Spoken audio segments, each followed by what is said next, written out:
Hi, and welcome to a brand new episode of DNA of Games, Disability, Neurodiversity, and Accessibility of Game podcast. With me this week is a very special guest in Morgan Baker. You may know her from all of the accessibility work that she does in and around the industry, and it was a privilege to actually finally get to meet her and find out about her life and how she got into accessibility. It's a very interesting one, especially in this week is Global Accessibility Awareness Day. So yeah, go ahead and enjoy, and keep a special eye out for the corgis. That's extra special. Hi, welcome to an episode of DNA of Games. I'm your host, Chris Goodyear, and I am thrilled to announce this week's guest, which is Morgan Baker, a staple of the accessibility space in gaming, I would say, and somebody who I generally look up to and I'm inspired by, and that's just through Twitter. And yeah, I'm so excited to find out about you, because obviously I see, the conversations you lead, the stuff that we talk about, the thing that I'm very passionate about myself, and I just want to know sort of how basically you got here in your life, because I think we'll have a lot of similarities given that we're both deaf. And it's one of these things, like when I first entered the industry, I knew zero other deaf people, and now I'm like, oh my god, I can rattle off a list now. Which is amazing. Morgan is a games designer, as you know, an accessibility specialist / lead. And yeah, it's be amazing to sort of see you progress. And like I said, I have seen you come be like a host on like the Games Award. You were a part of the first class of the future class. And you sort of all these other accolades. I'm sure you can talk about yourself. But yeah, do you want to say hello? Hello, everyone, and Chris, you're so kind. What a sweet introduction. You make me sound way fancier than I actually am. I am Morgan Baker, and as Chris mentioned, I'm a games accessibility specialist as well as a game designer. And I really help studios ensure that their games are accessible to everyone, regardless of ability. And so that's kind of my full-time gig of what I do. And I'm very, very excited to be here to chat with Chris and be on the podcast. Thank you so much for having me. This is going to be a lot of fun. I hope so. Let's see if we can deliver. Obviously, I've sort of hinted at like what my first question is really going to be is, in your own words, how you got to this point. How you became a designer. How you obviously you must have come from something's inspired you to do things in accessibility. But yeah, do you want to sort of give a little brief of how you got to where you are at the moment? Yeah, so like most people in games, it started out because I like games. I play a lot of games. Who knew? Who knew? Maybe I play a little too many games. But for myself, I've always been a very passionate gamer. It was my hobby that's turned into my career. And it really started out because I essentially used to write game reviews specifically about like deaf and hard of hearing experiences and my own experience in particular. And on the side at the same time, I worked full time as an accessibility specialist in the field of education. So oftentimes I was using my expertise in accessibility and applying it to the games industry. As it turns out, I kept writing these reviews. Devs kept reaching out to me because they're like, wait a second, that's a good point. Can we talk about that some more? And eventually that turned into contracts and gigs with paid opportunities.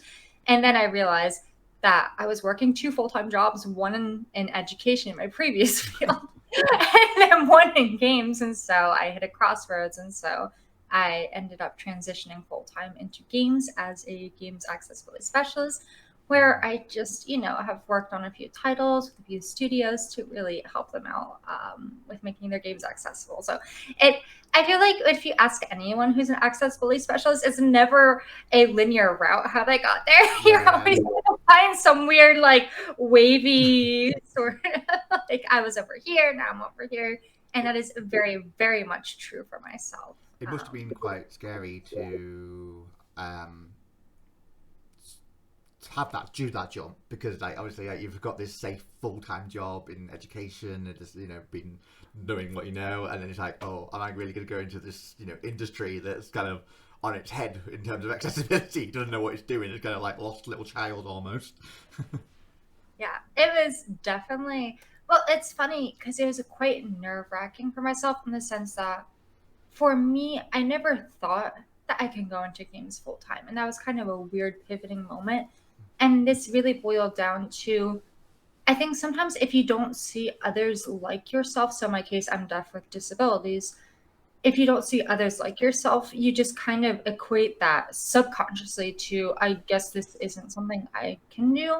It was never something that could really occur to me that I put this huge air quotes allowed to do. Like it just never, my brain never clicked that this is like an actual route I could go. And it wasn't until one of my friends who's a co-designer for another project that they brought me up to co-design and make this game. And she told me, she's like, why don't you just do this full time? And I was like, that's allowed? And so I began to pursue full-time opportunities and it ended up working out for me. But it's just a very weird like moment for me because if you told like 10-year-old Morgan that she'd be working full-time at games, she wouldn't believe you. Like, what is someone like me doing that? And so I think that was like a very, very interesting pivotal moment for me. So it was very scary, but it was also, I felt like something was relieved. Like there was a sense of relief that I was like, oh, this is something I can do. And it occurred to me that, I belong in the industry in that sense. So if you spoke to 10-year-old Morgan now, like, obviously you would be like, hey, you can totally do this. But I would say, let's travel back in time and put you back into that 10-year-old Morgan's body and like, did you, obviously you must still been playing games then, did you ever think, oh, I can do this as a career, or were you very much steering in the way of like education and down that route of what sort of your career was at the moment? Well, a story for you. Little Morgan, when I was in preschool, dialing back to before 10-year-old Morgan, when they asked all of us kids at our preschool graduation, we had to say what we wanted to be when we grew up. And, you had people who said, I want to be a firefighter. I want to be a school teacher. I want to be a policeman. And when it came to my turn, I announced proudly in front of the crowd, to my parents' semi-demise, I have decided I want to be a unicorn rider.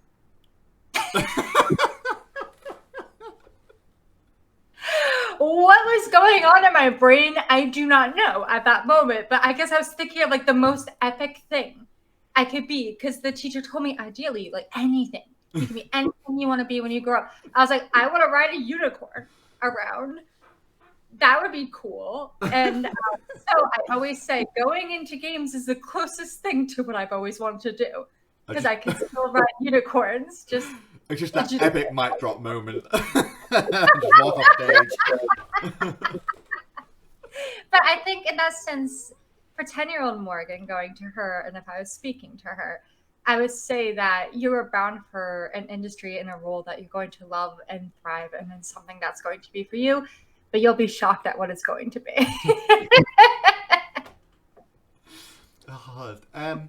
Just to sort of dial before you sort of really got into games, like you said, you were working in the education sector, obviously around accessibility. How did you sort of end up there? Was it just kind of happenstance, or you actually were aiming to sort of do something in like the accessibility space of it all? Yeah.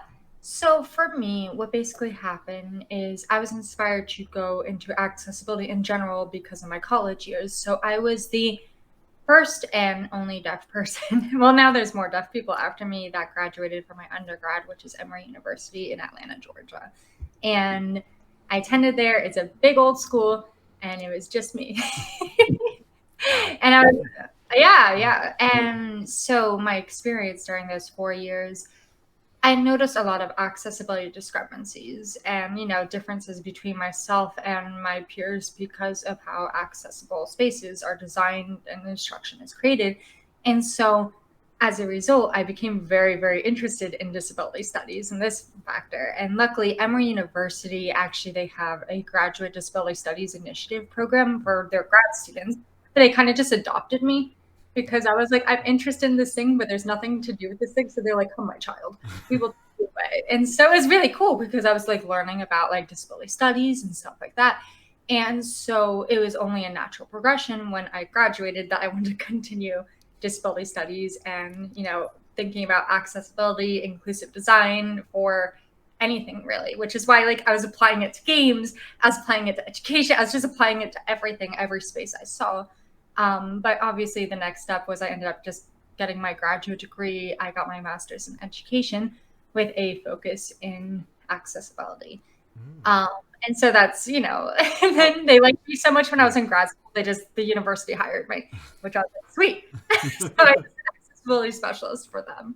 But that's really how it came about. It felt like a very natural progression in that sense. Yeah, no, it's great that you've sort of, embraced the opportunity, and and that, I think a lot of the time, a lot of the people that work in accessibility, it's about grabbing that opportunity and sort of just being sort of adaptable to things that are coming towards you and be like, oh yeah, I'll do that, I'll jump in that, I'll try and help that. And yeah, obviously it's massively transferable into the games industry, like it's sort of you use all this knowledge that you've got and moving into a space that is kind of like lacking in this knowledge. So you must have been like, waiting for you hear what I know. Yeah, I'm like, wait, what? Yeah. Exactly. Yeah. Obviously with the sort of stepping stones, you were writing reviews, obviously talking like through writing your own experiences with disability, and obviously pairing that in with games. Was that a great way for you to sort of start applying your knowledge in a more game specific space? Because obviously it's not, there's some things that will be very game specific and you start thinking about that, I'm guessing. Yeah.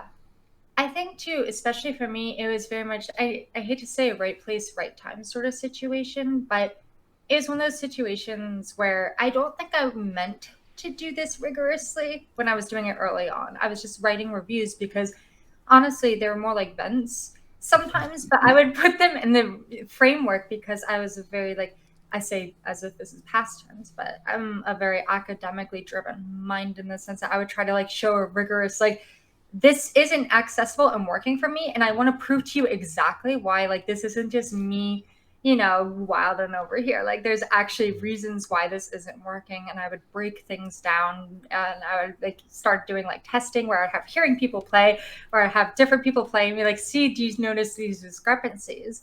And like I kind of just accidentally was like right place, right time. This was like right when people were shifting into like, what is accessibility? This is a thing that people should care about. And so people then stumbled upon the things I wrote, and Deb's one like, hey, can we talk about that? Because like I read that and that was pretty helpful. And so so for me, that's just kind of how it boiled out. But I know this sounds weird to say, I didn't intend for those to be as, I suppose, helpful as they were. They were more like self-care writing, less than like an intended thing, but it ended up working out and it seemed to help people then. I don't write many reviews anymore, if like none at all, and I miss it. It's fun. It's a good way to let my frustration out. Now you just have colleagues you can shout at. Yeah, right? Yeah, it's like I said, obviously, like it's kind of been nice that you've had like sort of very fluid, natural progression into games, and sort of like I said, embracing it, the sort of the opportunity of that. You in the past have worked with that Odd Gentleman, and that's shifting from being your own self-contained unit to actually coming into a studio, a company. Was that a bit of a shift, a change in the way you sort of were working with others, because you kind of were a bit more like, oh, I've got to work as part of a team now and sort of apply my knowledge, rather than just been like, that's wrong, this is wrong, here's some solutions. Yeah, absolutely. So it's very interesting because a lot of people for games accessibility, there's kind of those two routes. A lot of people either do like consultation, where they work with many people, or they work with one specific studio, publisher, company, however it's designed for that specific thing.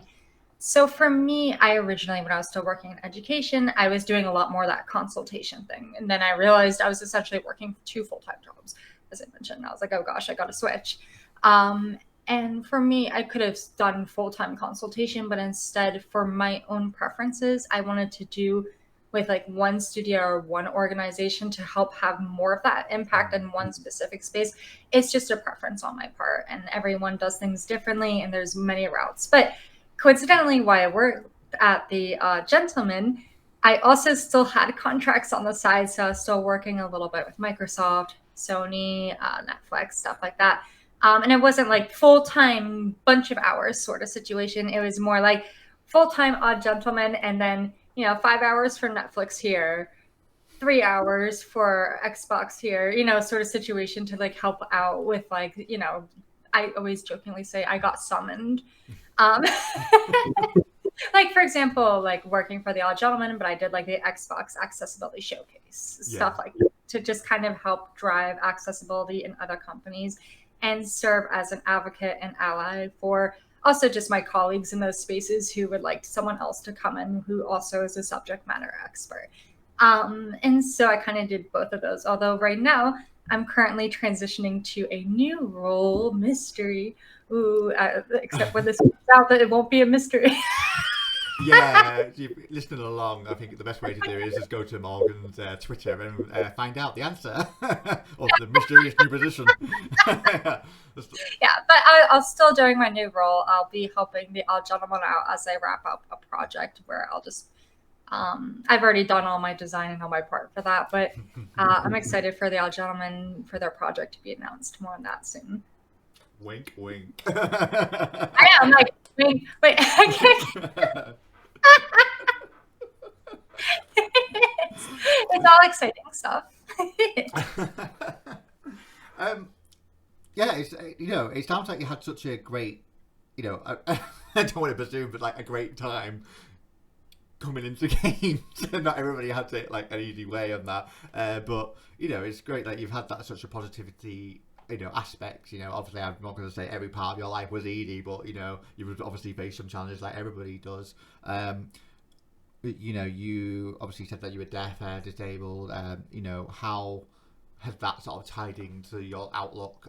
Obviously, when you were progressing through this journey into games, was it a good one because it was like like you said, a lot of personal experience helped you along with your accessibility journey, or was it kind of like, oh, it was an add-on which was more of a challenge sort of thing? I know that's quite a hard question. Yeah, so I think there's a lot of answers and a lot of different stories I can say to this question. I remember, as a fun fact, I originally wanted to go into games before I pursued education, which is always something that surprises people.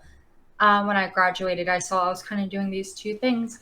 And so I applied, and I'm going to do lots of redacted to a company, and I made it to the final round of not just one role, but for 2 roles, the final rounds for both of them for this one studio that was near me.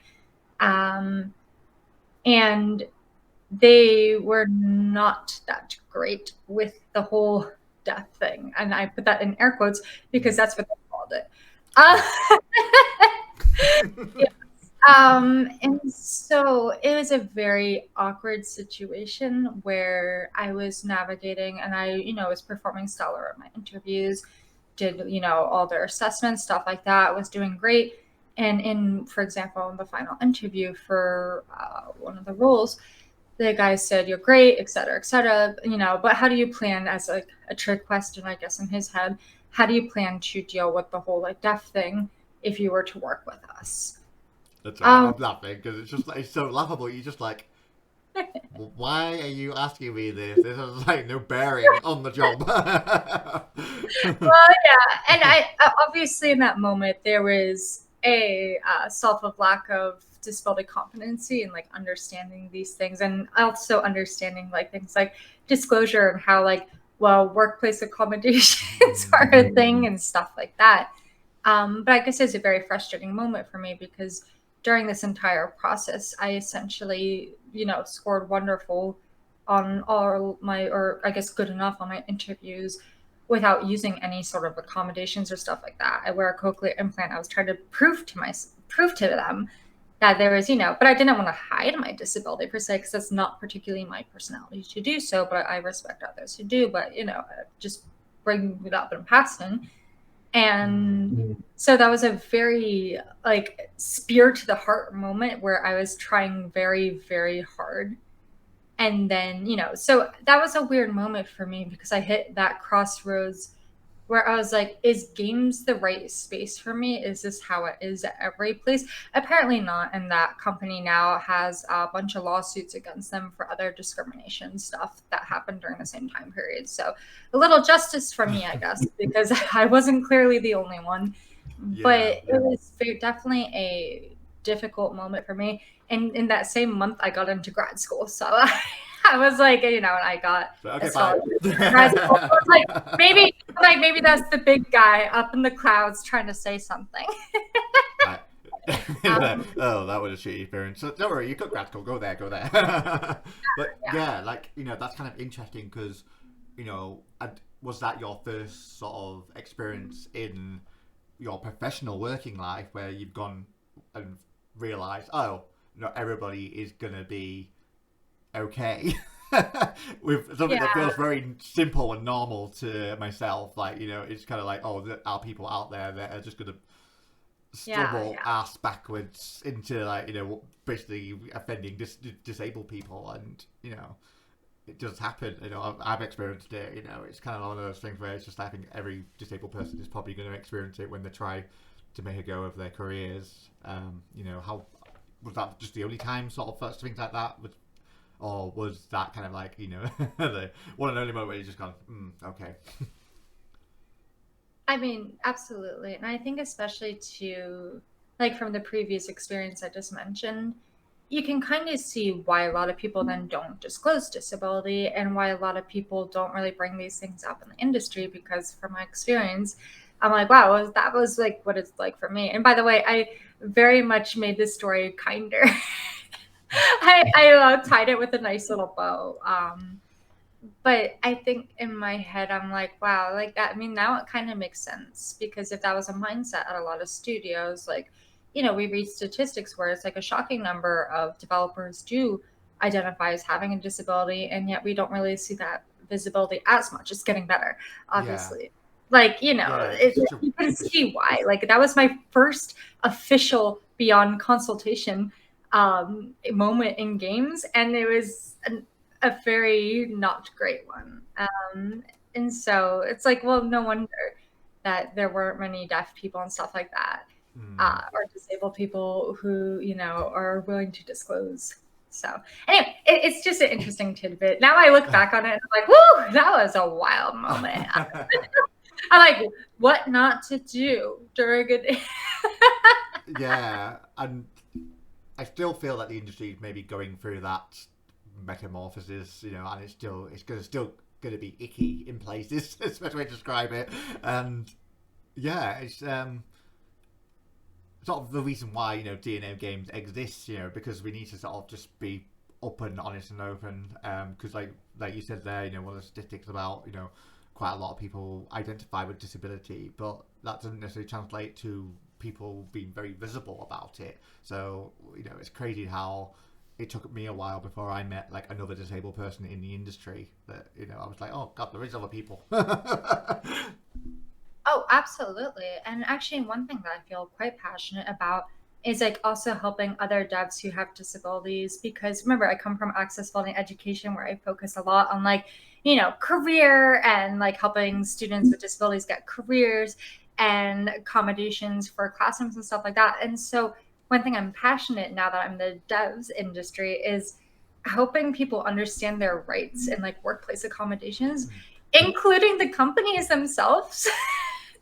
Because a lot of them don't understand, especially if you get a smaller game dev studio that has I don't know, 10 or 30 people, 10 to 30 people, 40, 50, which gets smaller. So sometimes they won't even have an HR department.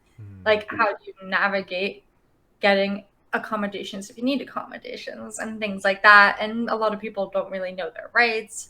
I was reading a couple things on Twitter and stuff like that.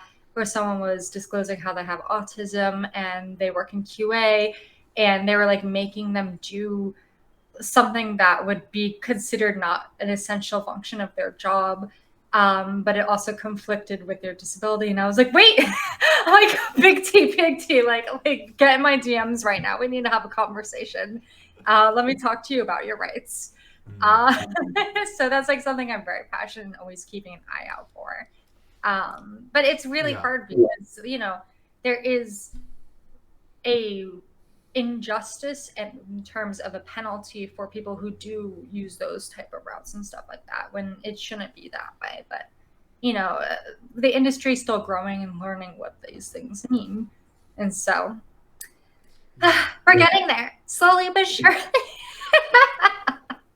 I think my question would be then, because you're so confident, like it comes across, you're so confident, like you said there, you're quite happy to sort of stick up for other people, and you know that's kind of a big thing, really. Not every, you know, I think a lot of people with disabilities and neurodiversity are quite reserved, like you said, like not disclosing it because it's just the easier route. And I'd be interested to know sort of where that comes from. You know, were you very supported then at a young age? You know, obviously I don't know whether, you know, your deafness, were you born deaf, or did it was something that sort of occurred later in life? Yeah. So I'm actually known what's called as latent deaf, which you know that. It's the idea that I was hard of hearing and then I became profoundly deaf. Nothing sort of situation. And I think first of all, you're sweet for calling me confident because I suffer from a lot of imposter syndrome. But I think a lot of it also too comes down to. So, oh, my cat's here. Hi. Cat for many cats. My ADHD.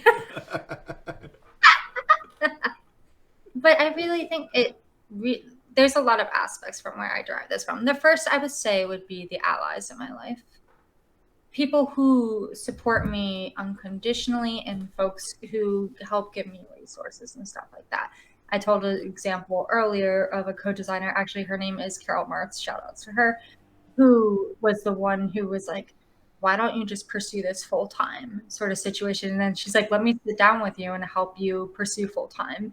You know, if it wasn't for people like my strong community, when I was doing the Graduate Disability Studies Initiative, there's a woman named Rachel Kolb, where was a deaf PhD student, and she talked to me and was like, you know, taught me about like deaf pride and, you know, embracing your disability identity and stuff like that. And so I think a part of me, I almost refuse to let any sort of social structure compromise that fact, because, you know, for disability, you can ascribe to a lot of different models. You can ascribe to like the sociocultural model, the social model, the medical model, and I'm getting very, very technical right now. But the idea, it's almost like I have my master's in education. Leave me alone. You spent good money on that. You're going to use it. But I think for me, it comes down to not confidence, but it's a self-efficacy thing where I have accepted my identity and I've accepted what these things are and what they mean in the spaces. And I try to be unapologetic about it, because it is not right for people to make me apologetic for my identity nor my conditions.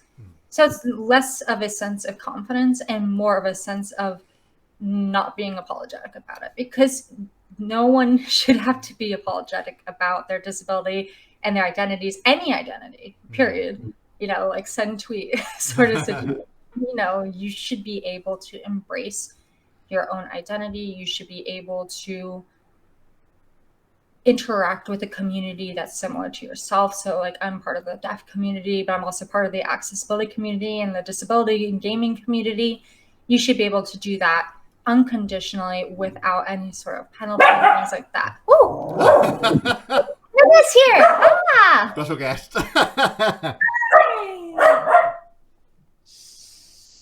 That is Morgan's corgi going absolutely ballistic. Wait.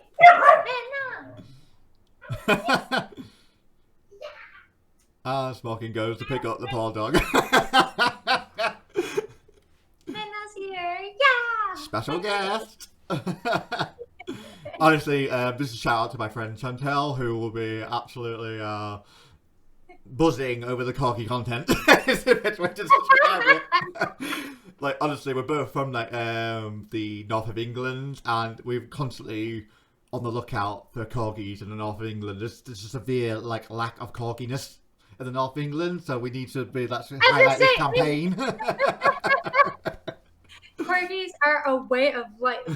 They are an agenda. You think, obviously, being UK, England, we'll have corgis all over the place because of the Queen, but nope, there's a severe shortage of corgis. I think they've all must have emigrated over to the US or something. They definitely have. Although, actually, it's interesting. They look different in the UK compared to the US. There's like small breeding. Anyway, I'm gonna go around that later. It's like when you So get what like is the corgi podcast? when you get a US and UK person, it's like, oh no, we're totally different. Oh bless. It was interesting that you sort of speaking about sort of building that sort of efficacy, whatever word I'm trying to go for there, but like that sort of like, actually this is my identity, full stop, no debate about it, and that sort of came in your sort of college years, and that like were your parents or your family unit very like supportive, because obviously you have little Morgans that sprung up and like, oh, little Morgans doesn't have ears like the rest of us, this is going to be a real challenge or not? Yeah. I mean, that's like absolutely true. I think for me, I grew up in a space where my disability was not considered something against me. And my parents have always embraced and loved me regardless of my ability, sort of situation. And so, to the point that it's the opposite. My mom and dad want me to be proud of being good, and they want me to embrace these things. And so, that's why I still like that you called me confident. I'm like, thanks, Chris. You're sweet. But no, I'm just extremely unapologetic and blunt. It's part of the culture, okay? The Americanism of it all. Unapologetic. We are who we are. But yeah, it's really good that your parents were supportive, and it was because I assume both of them are just they're fully functional ears. The best way to describe it. Fully functional ears, as opposed to they got good ears. They got the good ears. But yeah, well, like have that. Because my brother's hard of hearing as well, so it's like not like I was like the first time they saw anyone with a hearing disability. The younger or older brother? Yeah. He is my older brother by 4 years. Oh, so you were copying. Which he's my big gaming brother who also has a hearing disability, so he also comes into play as well, because I always felt confident in myself because I had him by my side. He's basically my best friend, so. No, I just had the older sister, but yeah, she's got that old fabled fully functional ears. She's trying to copy me now, like she's damaged her ears like to the point where she's deaf as me and just struggles at hearing anything, and like, I just need to put the subtitles on, just like, alright, alright sis. Bless. But yeah, no, it's good that you've all had that unit, because I think a lot of people sometimes don't, and they feel like, almost like a black sheep growing up, because like the family unit doesn't know what to do with you, sort of thing. So it's good that it was just Morgan with deafness, Morgan with hard hearing. It doesn't matter. We love her for through and through is the best way to say it. So it's good that you had that. I assume school was sort of the same thing, because with your parents being very confident around disability, they would have been very supportive with whatever school stuff you needed, or would it challenge you? Yeah. Oh God, you and your positive parent, positive life. I'll have to tell you after the podcast. I'll tell you about my depressing life. You have to put the old grey weather of London / England into my life, and that's kind of what my experience growing up was. I mean, but it is for you. Were you born with a hearing or hard of hearing, deaf, or no? Slightly later, so from a very young age. Like, funny enough, I do remember getting them and that, but. Yeah, it's a weird one, because it's like, it was never... I don't think fully embraced what it could have been. You know, a lot of speech therapy to make me like a mainstream child. It was very like make me as mainstream as possible, as opposed to accepting me as the deaf child that I was. So it's kind of like brushing over the fact that I am actually hard of hearing, and because you know I was, you know, academically gifted, and that like it was kind of one of those like, oh, you know, let's just get them as perfect as possible to get through the school system, you know, the best way things, so we can brag about our success.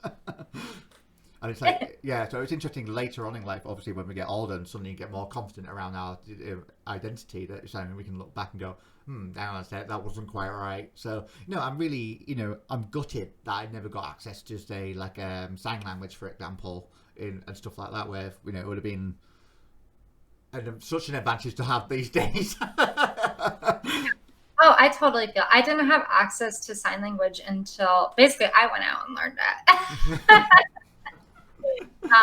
Sometimes it's just like that too, especially for a lot of like,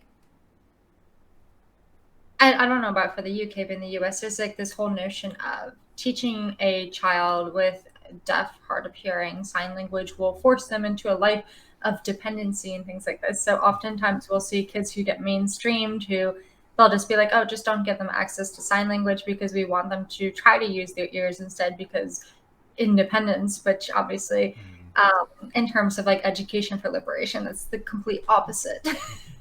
Yeah, pretty much like that in the UK, where it's kind of like, you know, if we can mainstream this child as much as possible, then they won't be an outsider. Yeah, absolutely. Yeah, it's the same way here. And so that for me, I think I was been very lucky because I have a lot of friends and family who embrace regardless. And so like when I learned sign language, my family went out and learned sign language because they're like, okay, we're signing now. All right, cool. Which is very nice. That's where your brother says, like, just tell me all the insults and the bad words that I can use on Morgan. Yeah, right. I want to always know the bad words. I'm like, why? Why you do that? The first thing most people ask. My favorite sandwich is shit rocket.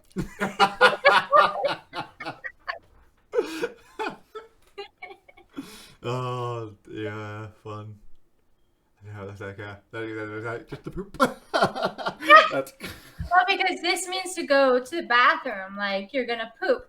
But if this goes up, I call it the shit rocket because it's like a rocket. Oh, yeah, I'm deviating there. But back on track with the podcast. But no, like, you know, that's good. Like, you know, the thing, because that's the thing, like, you know, we can have widely different experiences with the same disability, but also very much parallels as well, even though we're in different countries. And I find that fascinating, and that's why, you know, like part of the reason why, you know, selfishly I'm sort of doing the podcast is I would love, you know, I'd love finding out about how, you know, how people were shaped growing up, you know, because like it's one of those things that I wonder if their disability helped or hindered them, which, you know, is quite a very polar opposite sort of thing. But it's, you know, it's always fascinating to find out, oh, actually that was really similar to my experience, or that was vastly different. So yeah. Anyway, I love that. Let's move on to our like final section of our podcast, which is all about games. You know, funny enough, it is a gaming podcast, and yeah, I would love to find out, you know, what your, you know, absolute magical moment in gaming is. You know, if I said to you, oh, you know, if you use the word association where I go games, what do you instantly go to when you sort of think about games? But you muted. Morgan, you muted. Muted.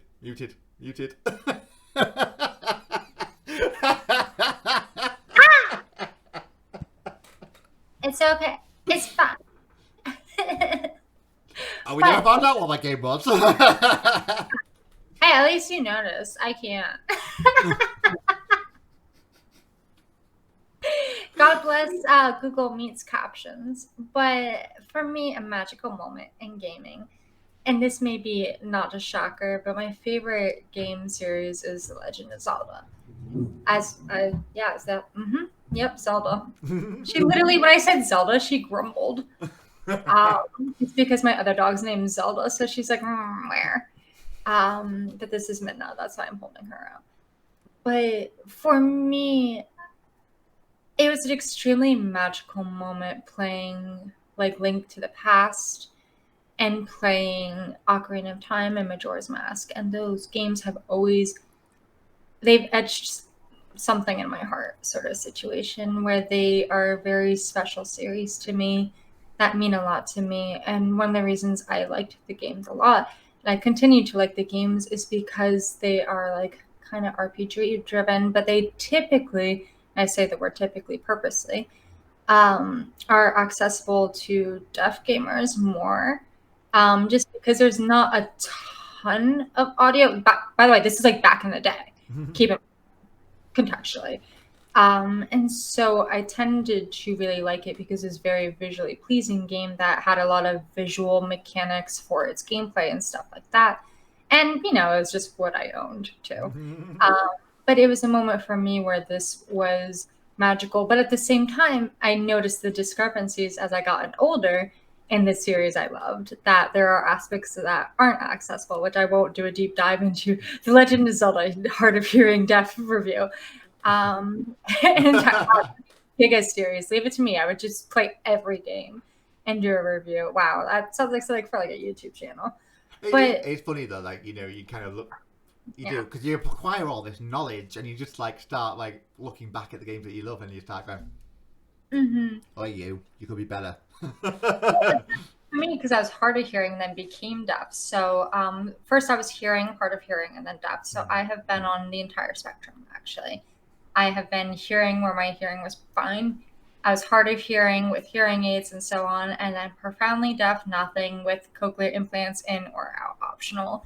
And so for me, I've shocking, and of course, that not to say I understand every deaf experience because obviously that's not true. Bark? I said I don't understand every experience, and she's like, "Yeah, barf."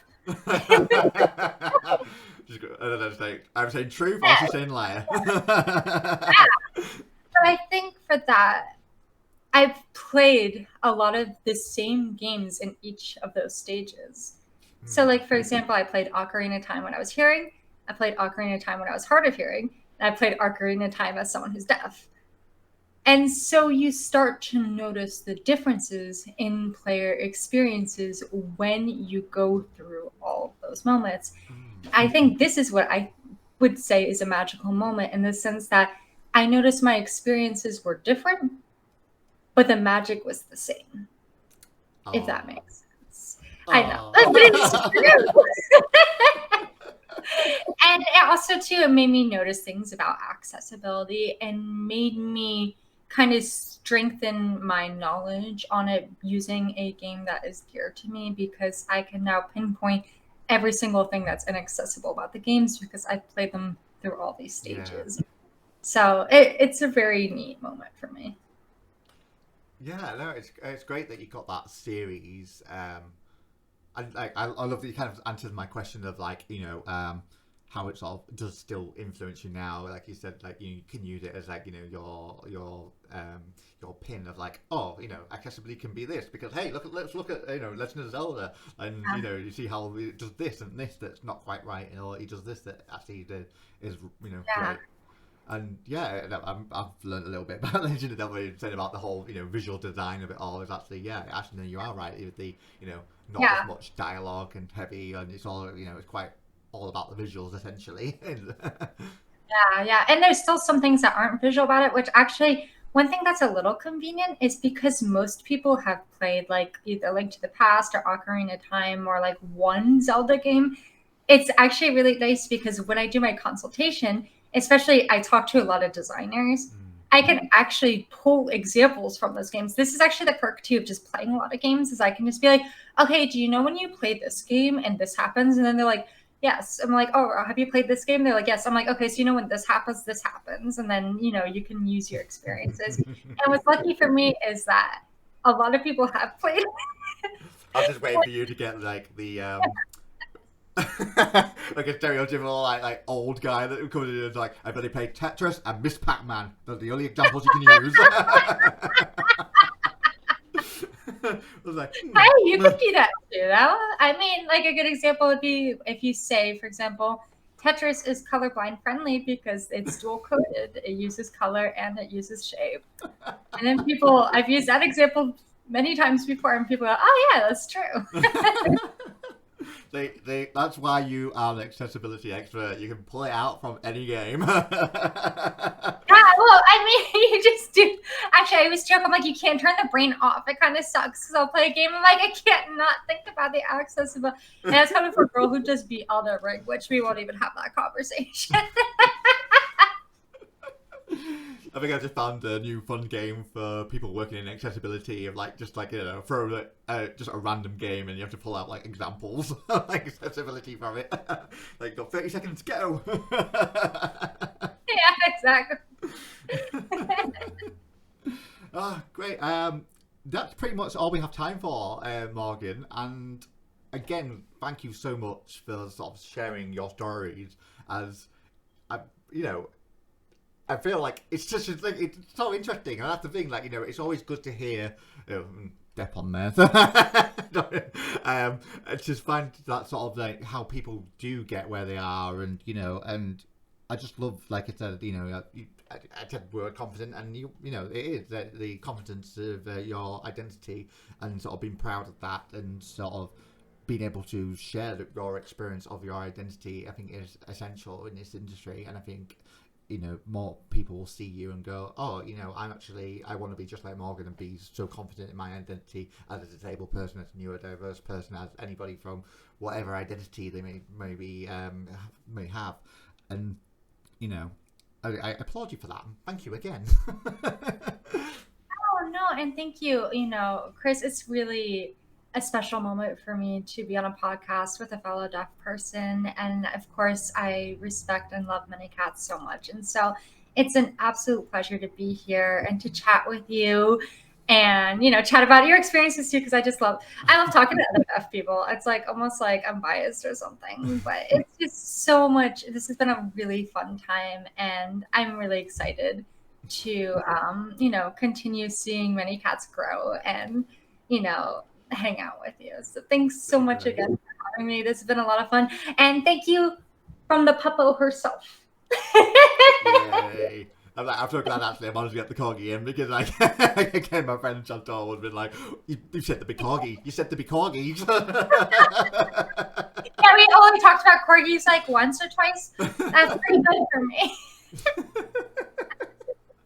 If people want to find you on social media, where can they find you? If you're happy to share that. Yes. So my Twitter is at MomoXMia, MomoXMia, or I have my website, which is leahybaker.com, LEAHY Baker.com. So you can find me there, or LinkedIn too, Morgan Baker.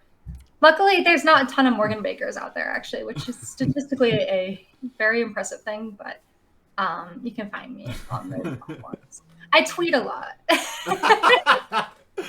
Morgan's mission is just to be the only Morgan Baker that comes up through pure tweet content alone. It's true. Thank you again. Thank you for everybody listening in, to another DNA of Games. Join us next time as we continue to talk to more disabled and neurodiverse people working in this industry. So, see you next time. You can wave, Morgan. Thanks again, Morgan. It was great to have you on DNA of Games. And don't forget, if you really like this podcast, make sure you follow and subscribe, because it really helps us out to grow this channel and this podcast. So, yeah, see you next time.